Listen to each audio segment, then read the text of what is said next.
السلام علیکم ناظرین، احمان نیوز میں ایک بار پھر آپ کو خوشامدید کرتے چلے۔ میں ہوں محمد اقرار۔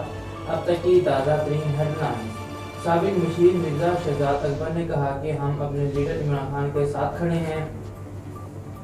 میڈیا سے گفتگو کرتے ہوئے شہزاد اکبر نے کہا کہ امپورٹڈ حکومت کی جانب سے انتقامی کارروائیوں کا آغاز ہو گیا۔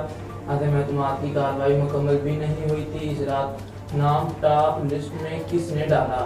شہزاد اکبر نے کہا کہ نام اس وقت ٹاپ لسٹ پر ڈالا گیا جب نہ کابینہ تھی، نہ حکومت، نہ وزیر اعظم۔ ہم کیوں نہیں جا رہے؟ اپنے لیڈر عمران خان کے ساتھ کھڑے ہیں۔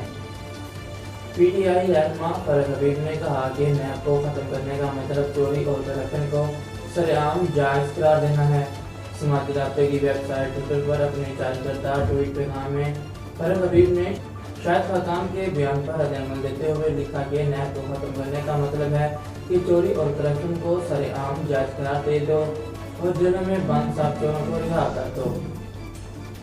پی ٹی آئی رہنما فیاض الحسن چوہان نے کہا کہ کیا برصغیر کے مسلمانوں نے آزاد پاکستان کے لیے تحریک اس دن کے لیے چلائی تھی؟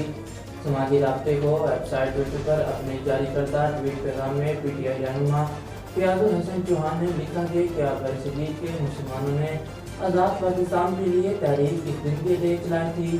کیا ہمارے آباء و اجداد نے ہمیں یہ نظمیں اور لوریاں اور بچوں سیر کرائیں تم کو پاکستان کی جس کی خاطر ہم نے دی قربانی لاکھوں جان کی اس دن کے لیے سنائی تھی؟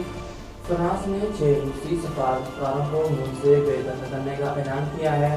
ان پر سفارتکاری کی آڑ میں جاسوس کے طور پر کام کرنے کا شبہ ظاہر کیا گیا۔